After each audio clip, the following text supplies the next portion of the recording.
Hello, once again, and welcome to Escaping Dystopia. My name is Wall. I'll be your host for the day. Today is October 25th, 2020. We are 9 days from the election. So we shall see how the election goes, shall we? Let us verify that our sound is working good.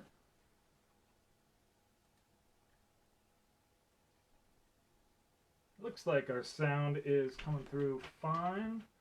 We will set up this to keep an eye on comments and also to add our links.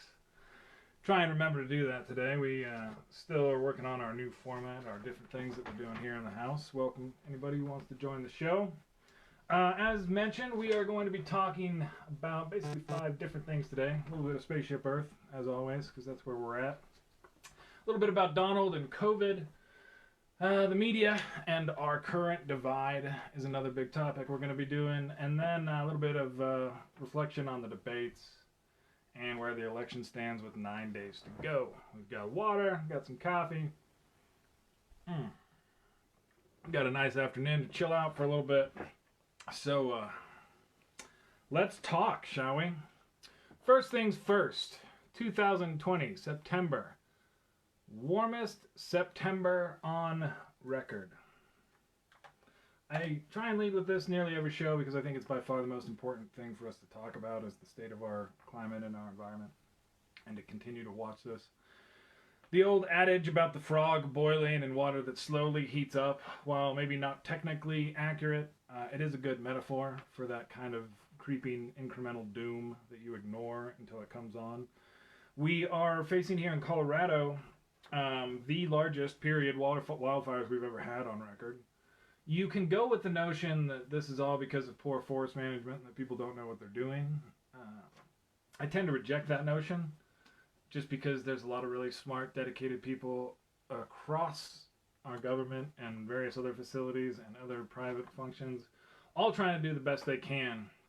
And so these kind of wildfires, I mean, literally you have towns that have been there for over 100 years being threatened by wildfires, so you might say, oh, well, it's a 500-year wildfire. And that might certainly be true, but it's still unfortunate that this is what we're facing. So, again, in the context of the election, we have about 9 days to decide if we want to address this in a rational way or keep going with the let's rake the forests approach that Donald has engendered. That's one of the areas that he has been probably the worst. Although, let's share this. This is from Der Spiegel. And as we transition to the other major news topic of the time in the last month or so, and that's Donald and COVID. So since our last show a few weeks back, Donald, see, the thing is about all of this stuff is you have to go with kind of, well, they said this, and then they said this. Because in so many of these cases, you don't have actual proof of anything other than their word. Now, I mentioned this a long time ago, about 4 years ago, that we would end up in this situation where for major events and major questions, like, say, the President of the United States contracting a deadly virus, we would still have to rely on the White House for information about what the heck is going on. So the President, got rushed to Walter Reed via a helicopter. He had been on supplemental oxygen. He was given all the potential treatments immediately. The notion that everybody who gets sick would get the same kind of treatment is so fanciful, I don't think that we can even really think about it. But after 4 or 5 days in the hospital, or 3, I don't know exactly what it was technically, he came back to that White House, and now they've continued to act as if nothing's wrong. He's even boasting about his, quote, immunity, which even he's claiming doesn't know will last more than 4 months. On that same tip, this last Friday, 2 days ago, Saturday, this weekend, they don't report numbers over the weekend, by the way, we had a record number of cases here in the U.S. My guess is that we'll hit 100,000 cases by Election Day. People are very, very fatigued with the restrictions, which is an understatement of such epic proportions. I can't really quite really get at that. I mean, and I'll say this from a personal level, like the stress levels for me have been quite high for the last few months, and they've actually started to cause some other health side effects and definitely some mood issues. We have a few more things going on personally in the house that are probably a little bit added to that. But I think a lot of people are starting to feel this fatigue, and we're hitting it now when we're hitting record numbers of cases. So here in Colorado, we hit a high record. Now, to be clear, we have gotten way better at learning how to treat the virus. So it's not as deadly as it had been originally. But with as many cases as we're seeing, we're starting to approach some of the higher levels of hospitalizations we saw at the peak. And this was the big danger that we always had, that there would be more required hospitalizations than we had room for. Again, the whole point of flattening the curve is to flatten it until we get a vaccine, or we can get it down to really controllable levels. And it looks like now with this virus, you can't get it down to those controllable levels without some pretty strong societal restraints. This is one of the things that the political debate in this country is so often devoid of context, and why I personally abstain from even trying to use Twitter for this, because Twitter is a no context medium environment. And when we're talking about stuff like lockdowns or slowdowns, it's within the context of there's a deadly virus out there. It's killing people, putting people in the hospital, causing all sorts of weird long-term physical effects, and we're trying to understand it and keep the effects of it down until we can actually get a good control of it, which again, there's no doubt we will. I think we've definitely defeated, per se, or at least gotten control over viruses of at least this much power. And I'm thinking about polio, and some of the Spanish flu, some of the other things that we've seen pop up that we've learned how to deal with. Measles. I mean, again, there's a long list of deadly diseases out there, but human society has figured out how to deal with them through our germ model. Germ theory, I should say, understanding of how this stuff works.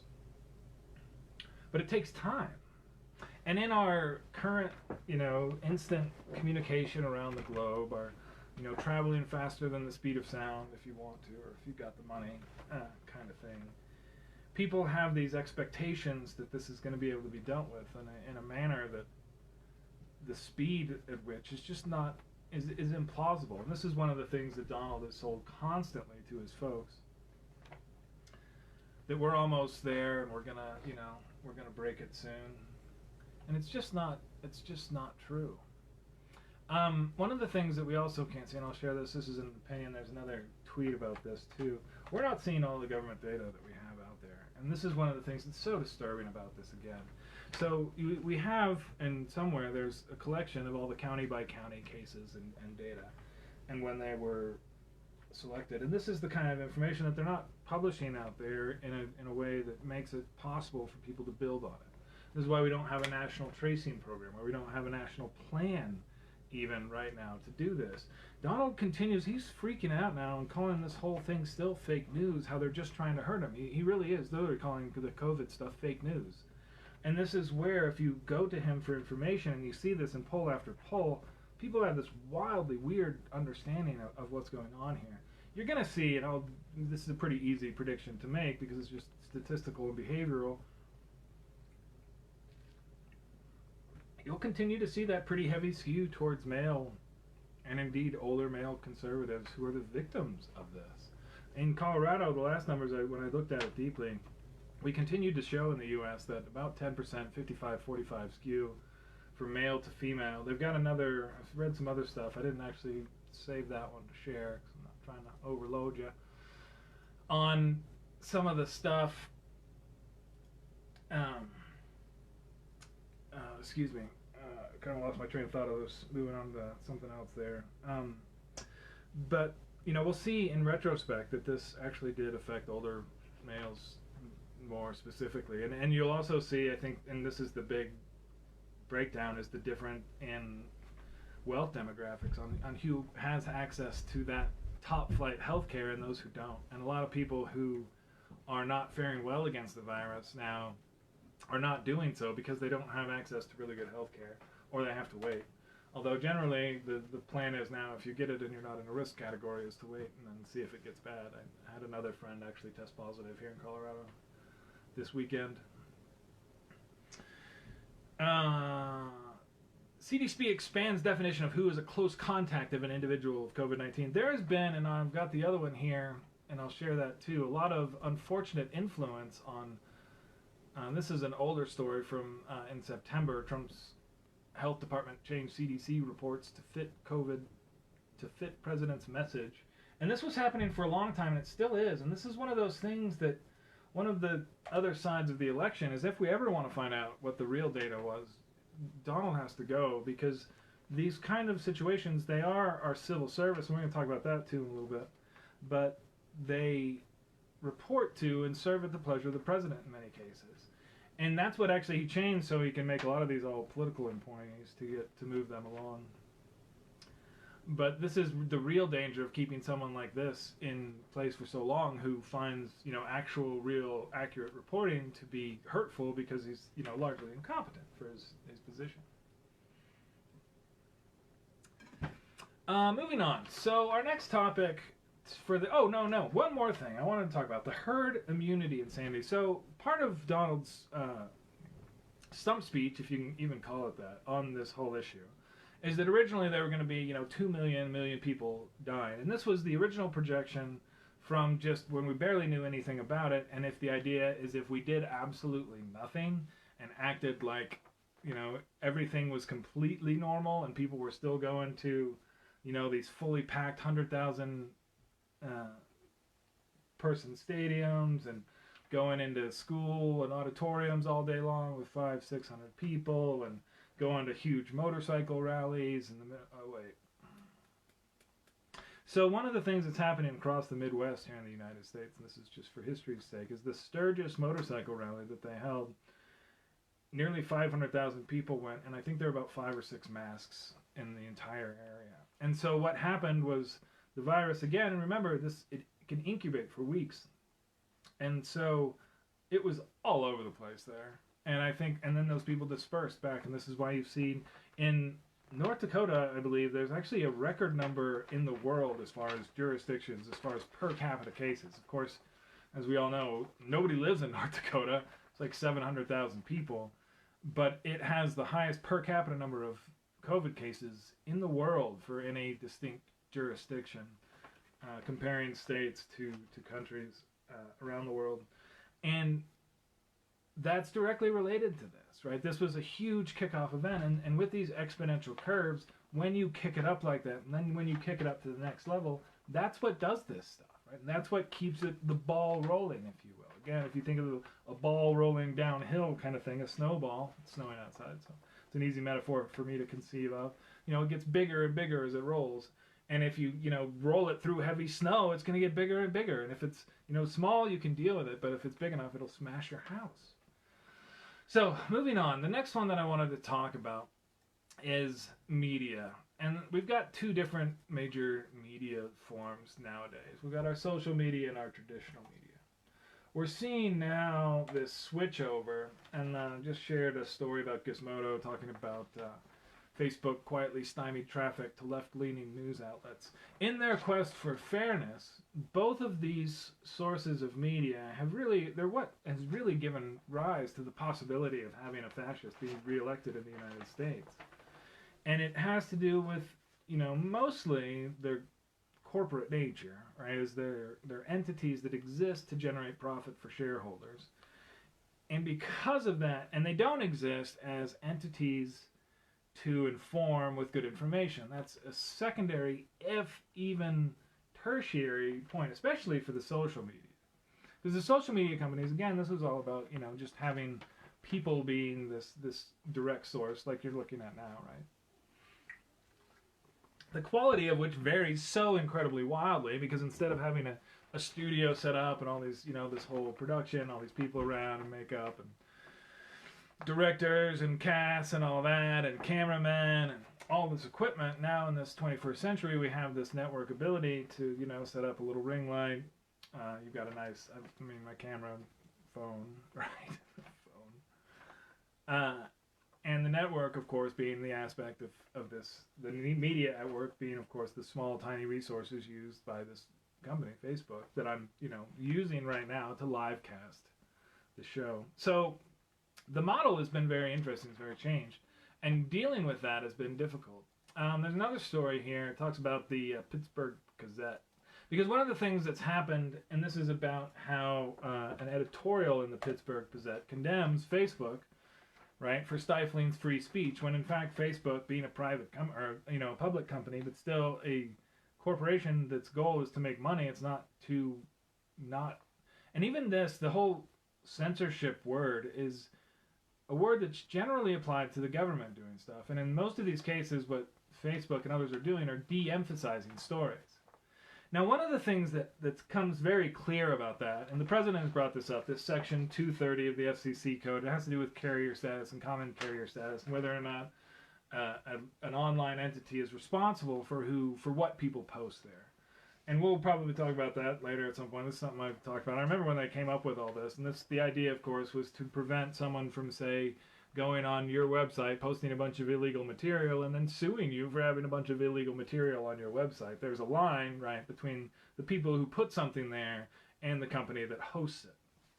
Now, Facebook, because of the way that they've pushed their algorithm so far, and I probably should have gone to law school for a lot of this stuff so I could make this argument, because it's crystal clear that they are a publisher, that they are picking and choosing which pieces of information to publish for their users with an intent to create behavior, right? I mean, and that is just crystal clear, right? There's, and it's not necessarily manipulative, but it's, you're presenting information in a fashion and with a certain emphasis, right? I mean, and this is newspapers, again, same kind of thing. You have a front page of a newspaper, right? You have a page 2, you have, an editorial page. In the social media world, you have that same kind of thing, but it changes how it comes up, right? And what gets emphasized to that front page, to that first, not having to scroll down. And what happens when you first reload it? What is shown to you? Those choices are publisher choices, and the difference between what Facebook is pushing to their news feed and what the New York Times is pushing to their front page is not a difference of, and I'm sure there's technical words, right? But these are the same thing, right? These are the same action. You have a publisher deciding what to present as the most emphatic stories, as what other sections to place them. So the notion that they're not publishers, and by the way, they argue that they are not. And that's where it becomes really interesting, because I'll talk about this, hopefully in a little bit, about some of the political divide, and that's actually what I'm talking about in this section, because this is what pushes into it. And then you have also on the traditional media, and I'll share this a little bit, because again, one of the things that they've done through this entire term is just wash and clean the misstatements and ridiculousness of Donald, because again, there's this notion that, well, because he is in this position, therefore, I'm sure he knows what these words mean, when in fact, in many cases, he doesn't. And this is what, this is a little bit about the trepidation right now. Trump is doing worse than it seems, but reporters are afraid to say so. And that's the thing. He's wildly down in a lot of places. The number, and I, again, as a close follower of politics, have not seen this amount of crossover support for an alternate party candidate. I mean, you have a few here and there each election. I mean, you have your Joe Liebermans and a couple other guys I can't remember have given speeches at, alternate party conventions, right, who just have changed in all but name for their party. But in this case, I mean, you have hundreds of government officials and former governors and current governors coming out and saying, no, Biden is the guy who needs this Donald guy is incompetent. And so, but because he has the media so cowed, they won't really come out and say this. And this has been really bad the whole time. But this is what this is talking about, where people aren't going to come out and say this, despite what happened in 2016. So many people were burned by it. And I'll say this about 2016. I made this point a few times. This last weekend in 2016, the director of the FBI came out and gave a press conference saying that he was reopening an investigation into one of the presidential candidates. And it wasn't the guy who they were investigating for colluding for Russia at the same time. right? He didn't mention, oh, by the way, we're also investigating the other guy. I can't talk about that, but we are doing... No, he didn't do that. He said, we're opening an investigation into Hillary Clinton. Now, a lot of the undecideds, right, those were on the fence about Hillary, they thought she might be corrupt, she might be bad, but she's been around. They didn't know her. They didn't know. And what this did was push nearly all of them into Donald's camp. I actually talked to a real live living human adult person who felt that Comey then coming out the weekend before the election and clearing her and saying, this laptop's the same stuff we've seen before. These are all duplicates. My bad. Which is what happened, right?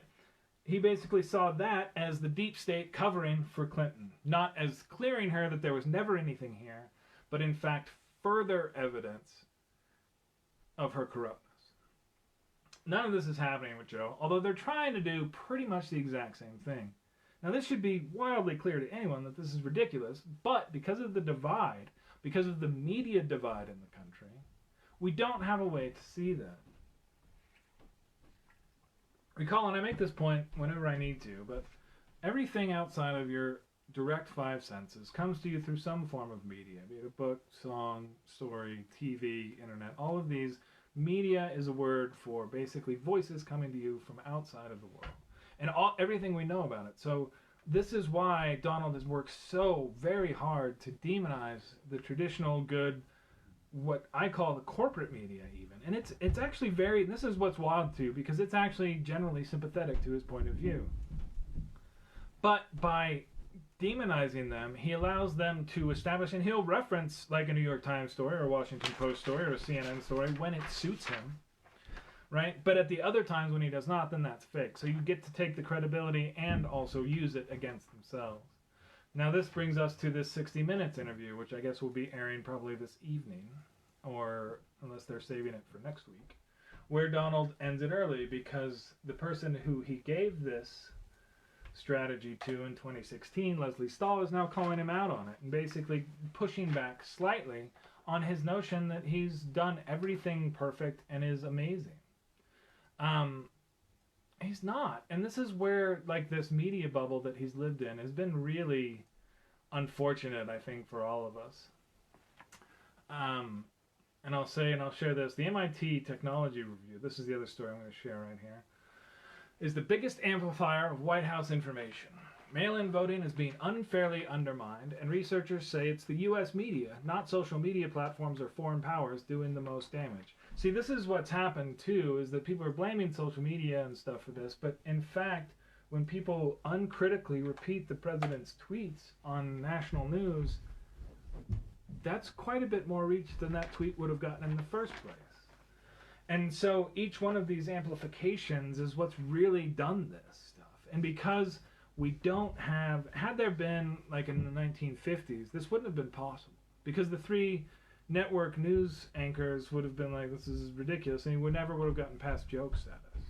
And he knows this too, and he says my direct connect with these people is what's do that. But he's wrong there, because it's not. Because his direct connect isn't with these people. Most of his followers don't read Twitter. Nobody loads up Twitter to see what he's going to have to say. They read their local news station, which says, oh, this is what the president said on Twitter. And so that traditional standpoint of reporting, when the reporting's just, the president's putting out 50, 100, like, official statements a day, you can pick and choose what you want to write a news story about to get the media attention that you need, right, to generate your revenue. Speaking of revenue generating and not doing that, here's about Quabi.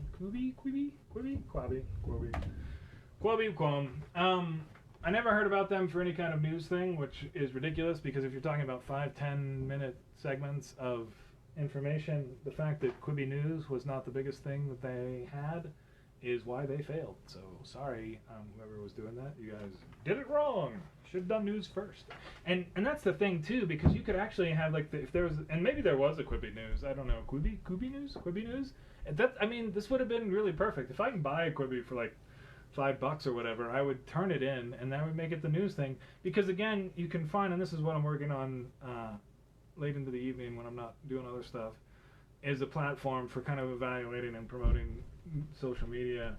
And so I think you could do that with, you know, the kind of stuff, like, obviously my stuff's way too long for that kind of thing, but if I made 5 or 10 minute segments for other people like that, even then, I think you could do that, and that's what they should have done with their platform, but they didn't, so it died.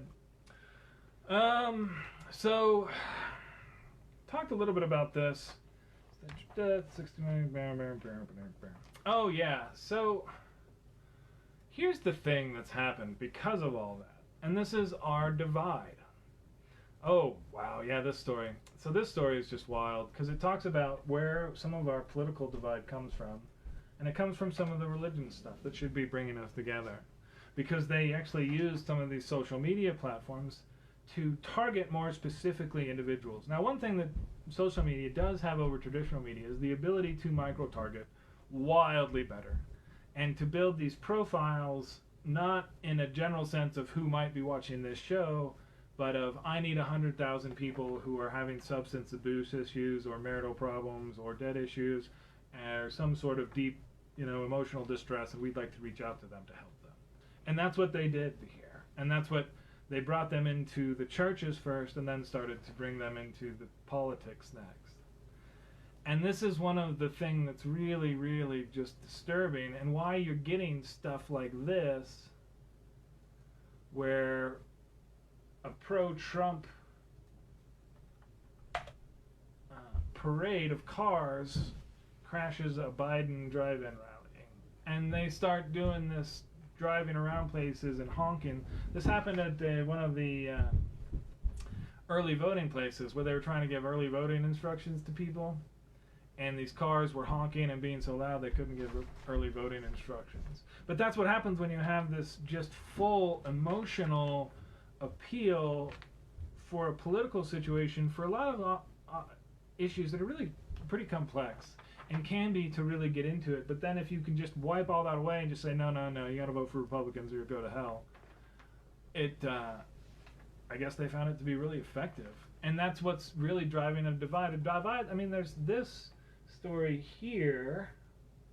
It's not even the only one of these that we saw this last week. These people writing letters and feeling empowered to threaten and put that out there. Now, with all the violence and everything that went on this summer, a lot of people were like, oh gosh, the anti-fascists. And one of the things that I don't think that anybody, even in our media, has gotten the president to admit that Antifa is a really strange way to pronounce the shortened term for anti-fascist.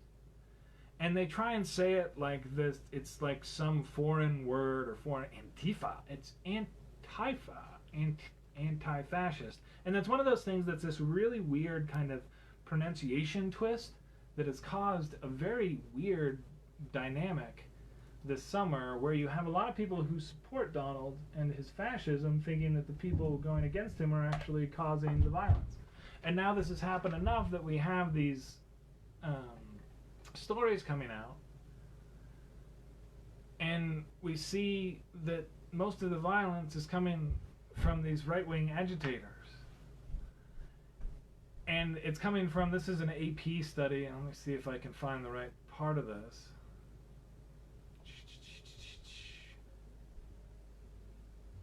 But they're trying to put this up as this highly, like, weirdly organized, but all of the organized resistance here are these right-wing fascist groups. There was, over this last month, a group, they were arrested because they were planning to abduct the governor of Michigan, who had enacted COVID restrictions that they didn't like. They wanted to go to the gym, I think one of them. It was really dumb. But this was the same people who had gone to the Capitol to protest with guns, and then later they didn't stop there, right? They went home and kept planning. And it got all the way to that planning to abduct the governor. That's not even the only plan to abduct the governor that we read this last week, right? And so this divide that's coming in our country is real, right? And it's coming from, and there's a lot of truth, a lot of this comes from our media. And the way that social media can work, right, is because it finds that this emotional attachment, both positive and negative, creates that emotional response, which is what gets people sucked in and keep watching. Again, the reason why you watch your favorite show is because you care about the characters. right? It's an emotional attachment to that media that it's then monetized by showing you some ads while you're hanging out. And that's the whole model. But what they've learned how to do, because we have pulled this stuff so close into us, right, into our pockets and into our hearts, into our bedrooms, into anywhere, everywhere, the convergence of it, it's important to understand what it is and what you're bringing in. So, this is actually another one of the weird divide things, because this is where we're at now, where it's almost normal. Ben Carson, who's the Housing and Homeland, or what is it, HHS, U.S. Secretary of the Department of Housing and Urban Development, Ben Carson, traveled to Austin Wednesday afternoon for a roundtable discussion of federal response to homelessness. But what he met with there was the Republican Chip Roy, who's the representative running for re-election in a very close race, and then a number of folks who were from his administration, and also a few local ministers who supported the president. Now, the problem here is that Austin City Council member Jimmy Flanagan told KXAN city leaders weren't notified about the roundtable being held in Austin or invited to be part of the discussion. Mayor Steve Adler's office confirmed the same. So what happened here was Ben Carson, who's supposed to be the national Secretary for Housing and Urban Development, went to Austin to talk about homelessness, but only talked to somebody who's running as a Republican for that House seat, and only talked to supporters, didn't talk to the actual city leaders, and didn't talk to the actual people implementing policy there. And so what is this? This is a campaign event. So it's this kind of divide. This is how far we are apart right now, where you have, and I mean, there's been 5 or 6 stories. I don't have that handy. Here's another one that talks about these people who were brought together, and this is also in Dallas, and where they ended up. This is an interesting story. This is a follow-up to one of these bringing Americans together groups. They try to bring all these people to talk to them, and it hasn't worked because the disconnect is so big. I mean, here, and I'll show you another one. This is from the Army Times. These are some guys overseas, and they posted about how this message to liberals and Democrats and the 2 soldiers, and these are, active duty, deployed soldiers talking shit to domestic political folks. And it's this divide is built up, and it's so... We are aware of the video posted to TikTok by 2 U.S. Army soldiers on September 15th, 2020 in the CENTCOM, the Central Command region, said U.S. Central Army spokesman Colonel Armando Hernandez in an email to Military Times. The video was removed from TikTok. The incident was investigated and appropriate action is being taken. The Michigan Army National Guard said it is taking disciplinary action against the 2 soldiers. That we have to go to disciplinary action from this is, again, a problem. And this is where, I'm going to show you the other thing. This is from Reuters from, when was this back from? June. Just more about what's been going on with the election. You see it every day on Facebook. And it's weird because the, did that work? That's it. This is about the Russians interfering in our election. Because they are, and they still are. And they're on Facebook, and they're removing some, but they're not catching them all. And it's even harder to get the situations where it's really screwed up, because those are the ones where they've taken over an account. And it's just a real American account that they're just using a VPN to go into, which anybody who's, now on work with all the Zoom stuff and everybody doing work from remote place, there's VPNs everywhere. So inspecting VPN traffic to try and determine stuff. And the whole point of the VPN is a virtual private network, so all the traffic on that network is encrypted, so you can't actually tell where stuff is coming from. There's a lot more of that kind of traffic on the internet now that everybody's gone virtual, by the way. So, all right, moving on. Our media is kind of screwy. I don't know how to fix it, but I'm going to try. All right. Next, results.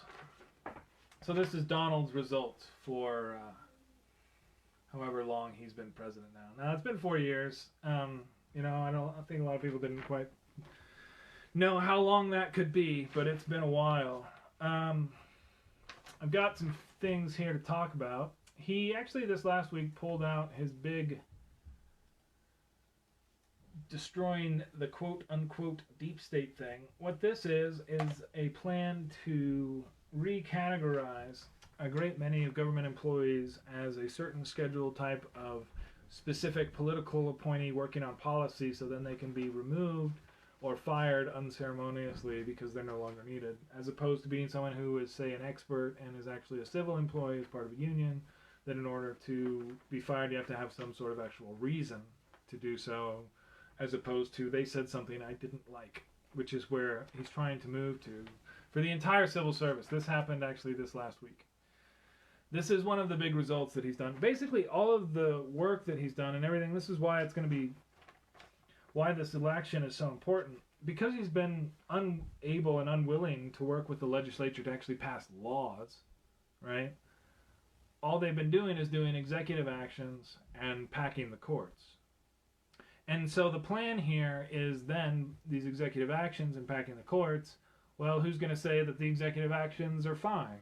Well, legislature is going to say no, but he just points to the nobody cares what they say. Courts, I'm fine, right? And the court's like, yeah, you're good, buddy. And that's actually happened in another case. That happened with this trade war stuff.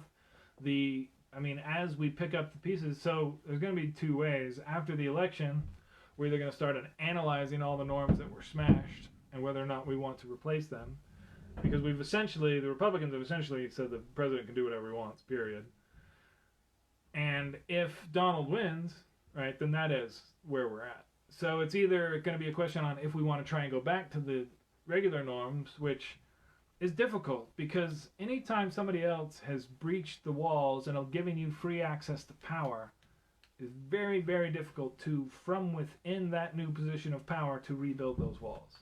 And because Biden will look at it and say, well, I've got the power now to start a trade war with a tweet. Okay, well, let's see what I can do here. I can end them, but also maybe I'll not end all of them, right? And so this becomes our new way to do policy. So there's all sorts of crazy stuff that's going to happen. But these are the effects. This is what he's done, right? This is the section that we're talking about here. So the norms of U.S. government have been smashed and destroyed. His trade war. So the trade war has been bad. I keep trying to mention this to people, but it's hard to get through all the other stuff that's going on. But there's a lot of shortages for large consumer items. I've run into some issues with trampolines, TVs. Our fridge went out a few weeks ago. We're still waiting for a new one. And that was, we got a model that was one of the closer ones. Apparently a lot of refrigerators are on back order for months.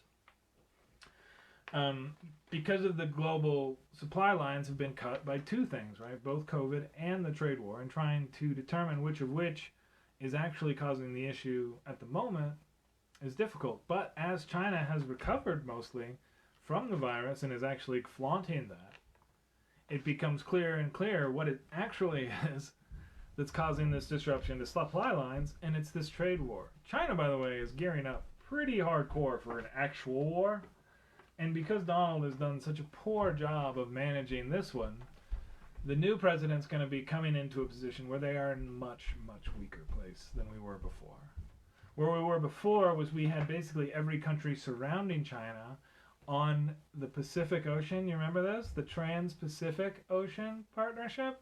Now what Donald did is he threw that out and then basically signed the same one just on this side of the ocean and tried to sign some more, but he hasn't really even gotten close to replacing all of the deals that if he had signed that deal, we would have had surrounded China and would have had the economic power to have some influence. And now, because he's been completely inept and they've built up these islands in the middle of this place to run naval bases, while he's been, I don't know, I think he was taking pictures with Kim Jong-un or Il, right? Whatever, which one. I'm horrible sometimes. China is in a way more advantageous position than they were 4 years ago.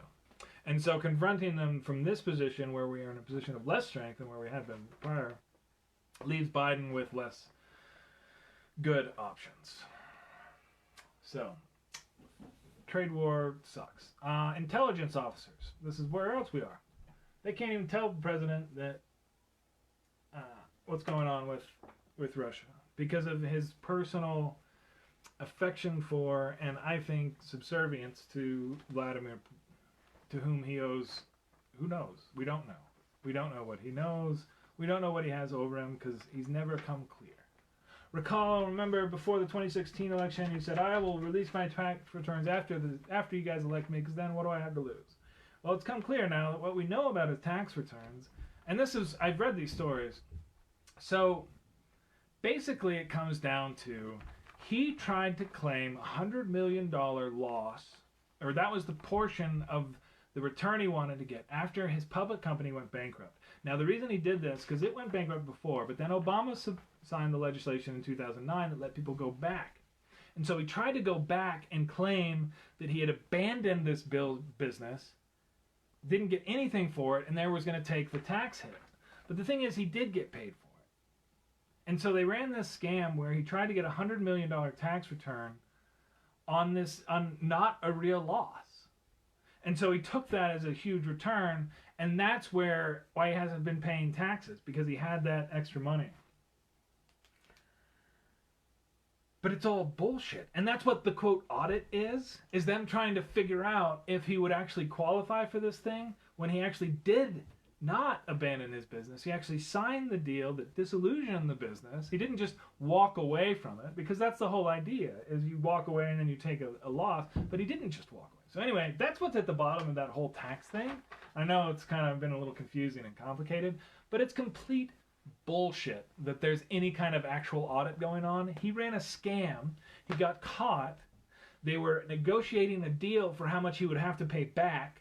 He got elected president, and then that deal kind of got blown out of the water because they finally realized who it was whose money was in that congressional committee. Because it was such a big amount of money, this made it to an actual committee where they were looking at, well, how do we deal with somebody who does this? God. Anyway, so we can't even tell. So this is how much of a scam he is. He's a scam artist. He inherited $400 million from his dad. He stole $100 million from us, from the taxpayers, and he's still $400 million in debt as of now, or up to $1 billion. And we don't know who he owes it to. We'll find out if we vote him out in 10 days. If we don't, probably not going to. What else has he done? He's attacked our election system. He's attacked them quite a bit, and to the point that, everybody's been worried about the U.S. Postal Service. We've got massive early voting because people are really scared about what's going to happen on election day. And even now, like the people, I'm sure for a lot of you out there, because I voted a week ago or whatever, the notion of waiting until election day to try and vote on a day, because I think this year is going to blow turnout numbers just out of the water. And I think it's going to be interesting in a lot of places. Like I said, I don't think Donald's going to win fairly, but that's why he has to attack it. So what else has he done for us? Well, juror in Breonna Taylor case, the grand jury didn't agree fatal shooting was justified. So this has come out. There's been a couple other stories, and this is not, I don't think, the latest. But anyway, the jury came out on the grand jury and showed that the Attorney General there in Kentucky, who gave a speech at the Republican National Convention for Donald, who is black.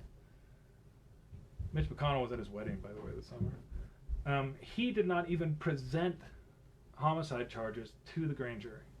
So there was no way that they were ever going to hold any of those officers accountable for shooting that woman in her sleep, in her apartment. Because he didn't ever even give the jurors the option to do that. That's what Donald has done. Amy Cohen Barrett. She was not aware that the group she spoke for 5 times tried to criminalize homosexuals. She was not aware that the school at which she was a board member, I believe, or a trustee, prohibited gay students. She's a liar. I mean, she's just not honest. And that's what's going to happen. So they're going to force this through. And they voted today. I mean, the Senate, which couldn't look at a COVID thing for 6 months and couldn't look at Merrick Garland for 8 months, is working over the weekend to force her through. The plan here, again, is to steal the election. That's the only way they can do it. They can't win the election legitimately. And having the Supreme Court ruled 4-4 the other day that they knew better than the Pennsylvania Supreme Court what Pennsylvania law said. So it's an activist Republican Supreme Court actively trying to overturn state elections, and she's going to tip that court. So when people are talking about this kind of anxiety about the election, right? I mean, the polls are great for Biden, right? He looks good. He's up by 9 points, 8 points, 7 points nationally, which again is twice the size, twice the lead of Clinton's. But the level of malfeasance that is expected is wildly higher than before. The dynamic is, again, very different. I've said before, and I don't think that in 2016, had people know that Donald was going to win, more people would have, the turnout would have been 3 percentage points higher, and he would have lost.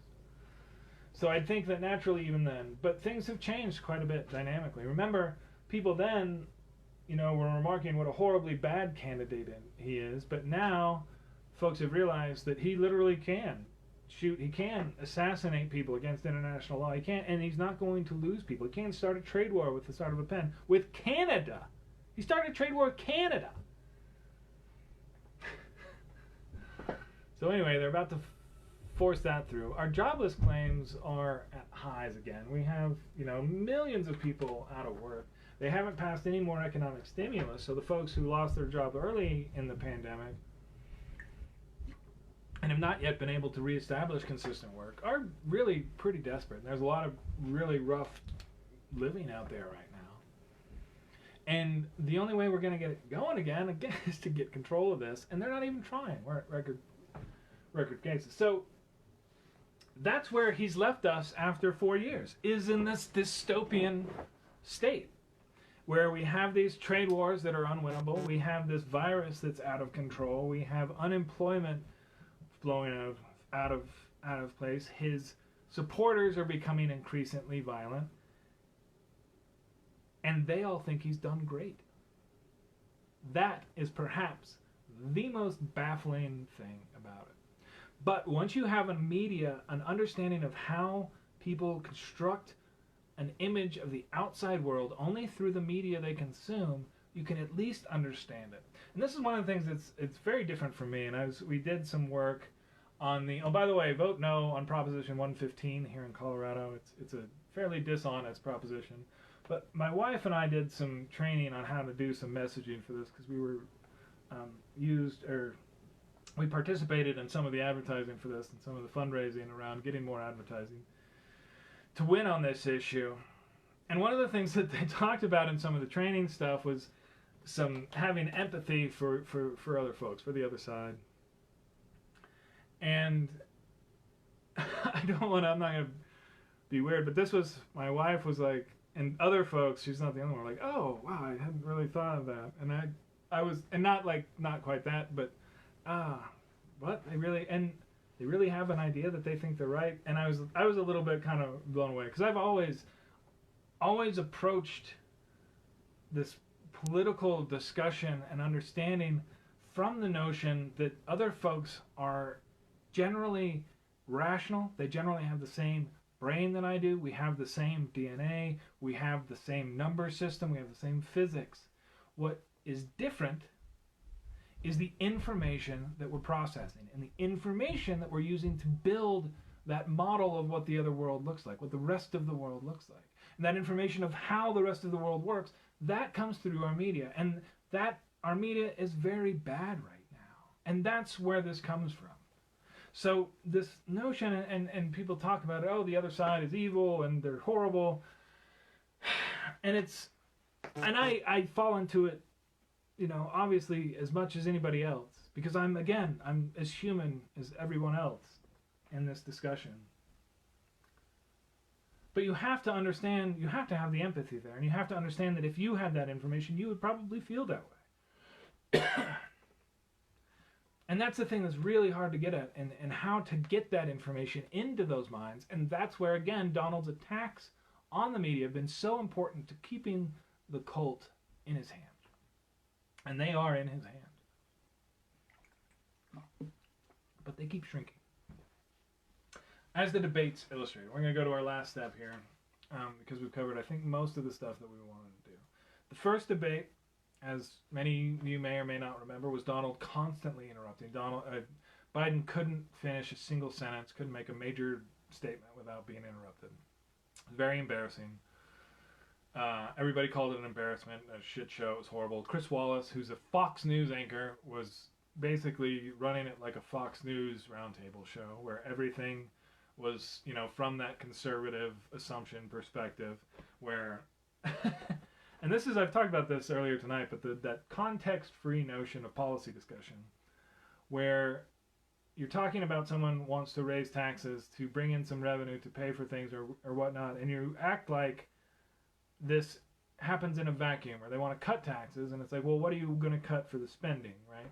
Our deficit this last year was $3.7 trillion, $3.1 trillion, depending on what you're looking at and how you're calculating it. I'm sure if Biden does what Obama did and comes in and looks at the books and says, these are all screwed up, we're going to get this sorted, whatever, I'll take it on my first year, we're going to see probably a $4 to $5 trillion deficit for this last year because Donald is a liar.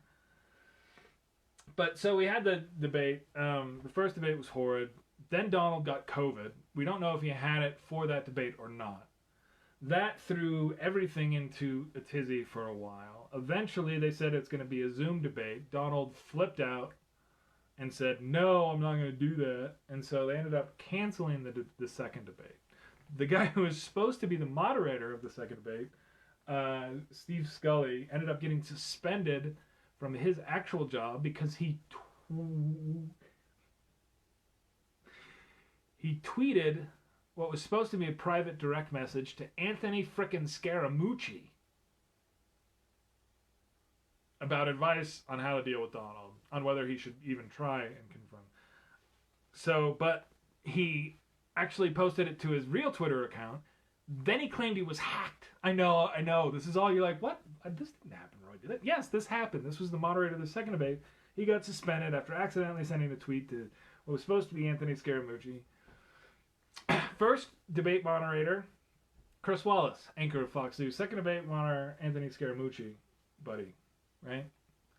Third debate moderator was Kristen Welker. She's from NBC News. You know, it's interesting because from identity politics, I would like to see, not such a big fan of identity politics as I am of demographic politics. And you wonder, you know, and I thought she was okay. I thought she let Donald roll over, and a lot of her questions came from her perspective, which is someone who lives in $1 million house and is married to a pharma executive, right? And I understand her background was Black and Native American, apparently. She has a very striking look. But I actually do believe that demographic politics makes more sense than just straight identity politics, because your demographics in this country, and we've made so much progress over the last 40 and 50 years. There are a lot of people, and you see this a lot also more in the conservative world, and a lot of folks who take that notion, like they made it through without being destroyed, so everybody else can, right? And there's, you know, a certain element to truth to that, because obviously there are people who are doing it. Look at 50 Cent, right? I don't know if you've seen that, but 50 Cent doesn't understand how taxes work very good. But that's fine. He can do what he wants. 50 Cent and Kanye, right? It's been interesting. But if we can, and I think we'll see that better if we don't have a racist president, because that's one of the things that he's trying to do, is take us backwards, right? We've had this, and that's why I think it's been so jarring for so many people, and also why a lot of his folks don't see it, and don't see it that way, because they have seen this just rampant roll in one direction, and they don't like it, and so now when he talks about moving it back, they, I think, many cases just want it to stop rolling so fast. But everyone else is like, no, we're not going back. We're not going backwards. And the thing about these kind of things is they don't really roll and stop. They like the snowball, and we'll bring it back to the snowball metaphor to end this one. These kind of societal things, they change. And they roll, and they have effects outside. They hit rocks. They go to the side. Right now there has been a snowball rolling for Donald's, his mass movement. But it broke. And it changes, it takes things like epidemics and pandemics and huge wars to break these things. And now is our chance to really break it at the ballot box for real. So if you have not done so yet, please go vote for Joe Biden if it's legal, wherever you are. We need to make this as big as possible. Even if he only wins by actual one vote, he still wins. And Biden will still be the president. And we might have to take to the streets to make that happen. But we'll know a little bit more in about 10 days. I don't know if I'll be able to get to another show before then. We'll see. I'll try, but probably not. This catches me up with a lot of stuff.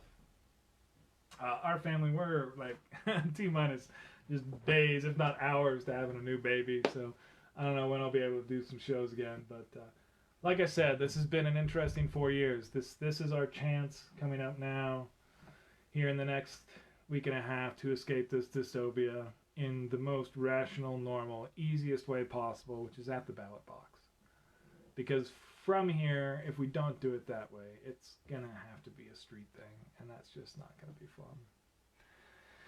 So, with that, I shall wish you a thanks for sticking around, my viewer. If that's even a real thing. Sorry, I couldn't even see, wasn't even really paying attention to that too much. But I did need to get a lot of this out there.